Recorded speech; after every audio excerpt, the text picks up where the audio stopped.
नक्कीच काल अत्यंत महत्त्वाची असं आमचा एक इंडिया आघाडीची बैठक झाली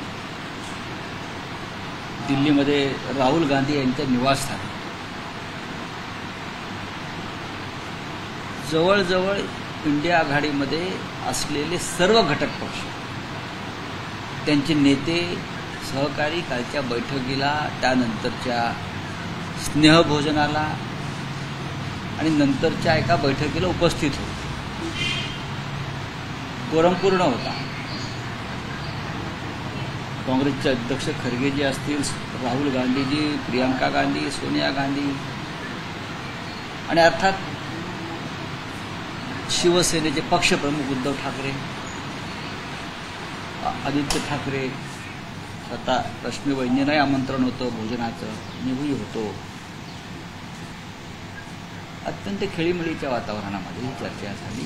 राहुल गांधींनी काल आम्हाला सुद्धा व्होट चोरीचं एक प्रेझेंटेशन दिलं थोडक्यात. ते अत्यंत धक्कादायक आहे. आणि नंतर स्नेहभोजनानंतर आम्ही एक महत्त्वाचे काही विषय जे होते त्याच्यावर चर्चा केली, बैठक घेतली, बैठक संपली. अजून काय हवं आहे? नाही, पण राहुल साहेब, काल एक फोटो, बैठकीचे बरेचसे फोटो आले, त्यात एक उद्धव ठाकरे ज्या ठिकाणी बसले किंवा ज्या ठिकाणी त्यांना बसवण्यात आलं नाही, त्यावरून अनेक टीका आरोप टीका हे भंपक लोक आहेत. आम्ही घरी गेलो आहे, समोर स्क्रीनवरती काही प्रेझेंटेशन होतं. स्क्रीनवरती उद्धवजींना पुढे बसवलं. उद्धवजीचं म्हणणं पडलं की स्क्रीनच्या समोर आपण सिनेमा बघतो तर ते थोडं त्रास होतो पाहताना किंवा नीट दिसत नाही. आम्हाला हे पाठीमागून जाऊन आम्ही सगळेच गेलो पाठीमागे, कमल हसन असतील, अमुक असतील, कारण तो स्क्रीन जो असतो सिनेमाचा, जेव्हा पहिल्या रांगेत जाऊन तुम्ही पाहता, जब आप पहले लाइन में बैठो तो स्क्रीन के साथ आपका जो आई टू आई कनेक्शन होता है उससे आपको तकलीफ होती है देखने में, समझने में. तो हम खुद ही उठकर पीछे चले गए क्योंकि वो अलग जगह थी, वो बैठने की जगह नहीं थी, प्रेजेंटेशन का जगह है, वो प्रेजेंटेशन चल रहा था वहाँ. ये फालतू लोग हैं आईटी सेल वाले, बीजेपी के या किसी के, उनको समझना चाहिए. और भी तस्वीरें आपने देखी नहीं क्या उद्धव जी की? उद्धव जी, रश्मि भाभी जी, आदित्य जी, ये एक ही फैमिली थी जिनको कल राहुल जी, प्रियंका जी और सोनिया जी ने जो नया घर है राहुल जी का, पूरा घर दिखाया, कैसा बना है, कैसे पेंटिंग है, क्या लगाया है. और पूरी बैठक खत्म होने के बाद भी आधे घंटे तक ये अंदर पूरे उनको दिखाए थे. तो ये कहाँ बैठे हैं? प्रेजेंटेशन है ये. प्रेजेंटेशन में जहाँ सुविधा होती है देखने के लिए वहाँ जाकर लोग बैठते हैं. वो बीजेपी के वोट चोरी के खिलाफ प्रेजेंटेशन चल रहा था वहाँ, समझा? कुछ भी बोलते हो आप. कौन सा भी एक फोटो नहीं, हम मैं भी खुद बैठा था, कमल हसन थे, पवार साहब भी हमारे साथ बैठे थे उधर, क्योंकि आगे से दिखने में थोड़ी तकलीफ हो रही थी. बहुत लाइट जल रहे थे क्योंकि ओपन स्पेस में प्रेजेंटेशन चल रहा था और वहाँ उस तरह से बैठने की अरेंजमेंट की, प्रमुख नेताओं को आगे बिठाया था. लेकिन उद्धव जी उसमें से टेक्निकल और डिजिटल बातों में थोड़े माहिर है. यहाँ ठीक से दिखेगा नहीं, इथून नीट दिसणार नाही, ते मागे आहे. मैंने भी पूछा, नहीं यहाँ से दिखता नहीं है ठीक से, थोड़ा पीछे जाकर वो समझ लेंगे. मेरे पास वो फोटो है, आप देख सकते हैं. सर, नरेश मस्के आहे ते हे सांगतात की शिवरायांचा वारसा आहे आणि ते कुठे ना कुठे मागे बसतात, म्हणजे ते अपमान होत आहे. रिझर्व सीट्स का नव्हते? अरे त्या मस्केला सांग, दुतोंडा गांडुळा, बाळासाहेब ठाकरेंची शिवसेनेच्या नावाची शिवसेना तोडताना तुम्हाला हे दिसलं नाही का? मान अपमान. हा, इथे येऊन चाटुगिरी करता मोदी आणि शहांची महाराष्ट्र, तेव्हा तुम्हाला शिवरायांचा महाराष्ट्र दिसत नाही का? आमचं बघू ना, आमचं बघू की आम्ही.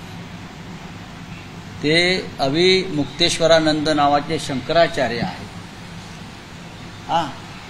जे एकनाथ शिंदे यांच्या निवासस्थानी जाऊन त्यांना आशीर्वाद देत असतात, काही धार्मिक विधी करत असतात, तर त्या अविमुक्तेश्वरानंद शंकराचार्यांना शंकराचार्य म्हणून स्टेट गेस्टचा दर्जा असतो. माहिती आहे का आपल्याला? शंकराचार्यांना राज्यशिष्टानुसार स्टेट गेस्टचा दर्जा, माझ्या माहितीप्रमाणे त्यांचा स्टेट गेस्टचा दर्जा काढून घेतला गृहमंत्रालयानं महाराष्ट्राच्या. का? त्याचं उत्तर या फसके कोण्यात त्यांनी द्यावं. बहुतेक आशीर्वादाचा अजीर्ण झाला असेल. अविमुक्तेश्वरानंद यांचा स्टेट गेटचा दर्जा महाराष्ट्रामध्ये काढून घ्या. इतरत्र आहे पण महाराष्ट्रात काढून घ्या. शंकराचार्यांचा हिंदुत्ववादी जे आहेत ना शिवसेनेवाले डुप्लिकेट, आशीर्वाद महाग पडले बहुतेक शंकराचार्यांना. काय नेमकं कारण काय आहे? कारण तुम्ही समजून घ्या. कारण तुम्ही समजून घ्यावे.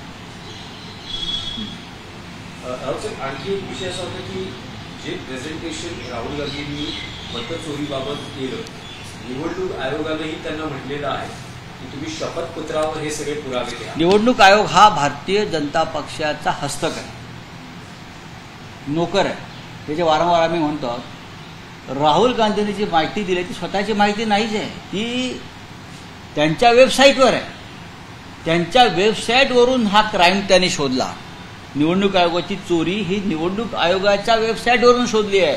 शपथपत्र कसलं घेत आहे? मी जे म्हणतोय ना, आणि जे प्रेझेंटेशन राहुल गांधीजींनी दिलं त्याला आम्ही पाठीमागे बसून पाहत होतो सगळे, ते सांगतो आम्हाला कळलंय ते पाठी बसल्यामुळे. ती संपूर्ण माहिती, लाखो मतांची चोरी कशी झाली हे संपूर्ण पुरावे हे भारतीय चुनाव आयोगाच्या निवडणूक आयोगाच्या वेबसाईटवरच आहे. त्याच्यावरूनच त्यांनी 6 महिने राहुल गांधींनी संशोधन करून त्यांच्या टीमने ते काढले. त्यावर फडणवीस असं म्हणतात की मतदान नाही तर राहुल गांधींच्या डोक्यातील चिप चोरीला गेली. बघा, मतदान जे चोरी करून जिंकून येतात त्यांच्या डोक्यात चिप आहे, सडके बटाटे आहेत की काय आहे हे दिसतंय ना. तुम्ही सरळ मार्गाने जिंकून आलेला नाही आहात हे जेव्हा राहुल गांधी सांगतायत तेव्हा तुम्हाला त्यांना मेंदू नाही असं म्हणताय. नरेंद्र मोदींना सरेंडर करायला लावलाय राहुल गांधींनी या देशामध्ये. चळो की पळो करून सोडलेला आहे राहुल गांधींनी या देशामध्ये. समजलं? प्रेसिडेंट ट्रम्प पुढे राहुल गांधींनी सांगितलंय, प्रेसिडेंट ट्रम्प पुढे मोदी कसे शरणागत झालेले आहेत. तेव्हा कोणाच्या डोक्यात चिप आहे आणि नाही. त्यांच्या डोक्यात जर चिप असती तर ऑपरेशन सिंदूर प्रेसिडेंट ट्रम्पच्या दबावाखाली आणि थांबवलं नसतं. हो, चला. निवडणूक आयोग जे राहुल गांधीच्या यांना पत्र लिहून हे सांगते की तुम्ही मिसलेड करता. अजिबात नाही. प्रूफ वोटर्स आहेत निवडणूक आयोगाला. बघा, निवडणूक आयोग हे खोटं बोलत आहे. निवडणूक आयोग हे मोदी शहांचं गुलाम आहे. चोराला चोर साथीदार आहे. इकडे ही सगळी माहिती, मतांच्या चोरीचं प्रत्येक प्रकरण, प्रत्येक घटना आणि प्रत्येक गुन्हा हा निवडणूक आयोगाच्याच वेबसाईटवर आहे. त्यातून हे संशोधन करून राहुल गांधींनी काय लाखो मतं कशी घुसवली हे दाखवलं. आज कर्नाटकमध्ये मार्च करणार आहेत, सोमवारी सगळेजण निवडणूक आयोगावर मार्च करणार आहेत. महाराष्ट्राच्या संदर्भामध्ये ऑब्जेक्शन येत होतं, महाराष्ट्रामध्ये सुद्धा असे मार्च किंवा रॅली काढली. त्याच्यावरती आम्ही काल चर्चा केली. दिल्लीमध्ये सुद्धा त्या संदर्भात अशा प्रकारचा मार्च 11 तारखेला निघण्याची शक्यता आहे. आम्ही त्यात सामील. राहुल साहेब, आणखी एक विषय होता की एका बाजूला इंडिया अलायन्सची मिटिंग होत असताना त्याच दिवशी एनसीपी शरद पवार पक्षाच्या खासदार सुप्रिया सुळे या काही विषयांवर पंतप्रधानांची भेट घेतात आणि त्यांनी त्याच वेळेला सोनिया गांधींचाही भेट घेतली, खरगे साहेबांचाही सत्कार केला. हँडलूम दिवस होता असं त्यांचं म्हणणं आहे. आता त्या दिवशी काय ते हँडलूम डे होता. हँडलूम डे, हस्तकौशल्य, काय हस्तमाग, हातमाग केला असेल. नाही, पण असं होतं अनेकदा की ज्यावेळेस सुप्रिया सुळे आणि पंतप्रधानांची भेट होते, पंतप्रधान आवर्जून शरद पवारांच्या तब्येतीची चौकशी विचारपूस करतात. का शरद पवारांची चौकशी केली असती आवर्जून तर जे शरद पवारांनी नरेंद्र मोदींना त्यांच्या संकट काळामध्ये एवढी मदत केली, त्यांचा पक्ष काढून अजित पवारला दिला नसता। अब हिंदी में पूछिए। इंडिया आघाड़ी की मीटिंग में क्या डिसीजन किए गए, किन मुद्दों पे इस वक्त फोकस किया? देखिए, इंडिया आघाड़ी की बैठक में तो बहुत से दल शामिल हो गए जो मेंबर है इस आघाड़ी के, ब्लॉक के, इंडिया ब्लॉक के। तो शिवसेना पार्टी चीफ उद्धव ठाकरे जी थे, आदित्य ठाकरे जी थे, मैं खुद था, स्वयं था। राहुल जी ने प्रेजेंटेशन दिखाया वोट चोरी का, बहुत ही धक्कादायक रहा। बाद में एक स्नेह भोजन हुआ बहुत अच्छी तरीके से। राहुल गांधी ने जाकर सभी के टेबल पर आग्रह किया, सबसे मिलते रहे, बात करते रहे, प्रियंका जी, सोनिया जी, राहुल जी। उसके बाद एक मीटिंग हो गई, इंडोर मीटिंग हो गई। इंडोर मीटिंग में बहुत सी बातों पर चर्चा हुई, जिसमें वोट चोरी से लेकर उपराष्ट्रपति के चुनाव तक सभी विषय पर चर्चा हुई। राहुल गांधी ने कल जो प्रेस कॉन्फ्रेंस की, इलेक्शन कमीशन कह रहा है कि एफिडेविट पार्टी क्यों नहीं दे रही है? देखिए, राहुल गांधी ने जो दिया है इंफॉर्मेशन, चुनाव आयोग की चोरी, क्राइम, अपराध, डाका, लोकतंत्र की हत्या, ये सब एविडेंस चुनाव आयोग के वेबसाइट पर ही है। और राहुल गांधी ने ये कल प्रेजेंटेशन और पूरे दिखाकर चुनाव आयोग को चैलेंज किया है कि ये सब आपके वेबसाइट से हमने इंफॉर्मेशन निकाली है, तो कौन सा एफिडेविट चाहिए? एफिडेविट तो लेना चाहिए मोदी और शाह जी से और बीजेपी से। ये एफिडेविट दीजिए कि हमने चोरी नहीं की है वोटों की, ये एफिडेविट लीजिए।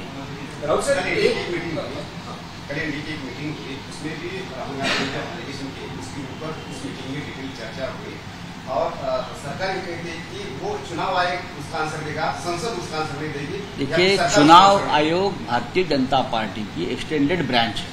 आज का चुनाव आयोग वो सेशन वाला चुनाव आयोग अब नहीं है। आज के चुनाव आयुक्त कौन है, किसके साथ काम करते थे पहले? सहकारिता मंत्रालय में अमित शाह के कितने करीब थे ये महाशय, सबको मालूम है। ऐसे व्यक्ति को चुनाव आयोग पर बिठाया है और जो मन चाहे बातें उनसे कर लेते हैं, तो हम उनके ऊपर विश्वास नहीं रखेंगे। राहुल सर, मराठीत दोन प्रश्न आहेत। प्रकाश आंबेडकर असं म्हणतात की 15 दिवसात इंडिया आघाडी बाबतीत मोठी बातमी येईल, शरद पवार पूर्णपणे भाजपचे हस्तक आहे। बघा, प्रकाश आंबेडकर अशा प्रकारचे विधान आणि वक्तव्य नेहमी करत असतात आणि त्यांना जर खरोखर या देशामध्ये प्रकाश आंबेडकरांना संविधानाची इतकी काळजी असेल तर आम्ही त्यांना नेहमी आव्हान करतो, ते मोठे नेते आहेत। त्यांनी भारतीय जनता पक्षाविरुद्ध खुलेआम उतरायला पाहिजे आणि भारतीय जनता पक्षाच्या पराभवासाठी सामुदायिक जे आम्ही प्रयत्न करतो आहोत त्यात सामील व्हायला पाहिजे। प्रकाश आंबेडकरांचे जे प्रयत्न सुरू आहेत राजकारणामध्ये त्यांच्या दृष्टीने योग्य असतील, पण त्याचा फायदा अप्रत्यक्षपणे भाजपला मिळतो। शरद पवार कोणत्याही परिस्थितीमध्ये भारतीय जनता पक्ष। एबीपी माझा, उघडा डोळे बघा नीट।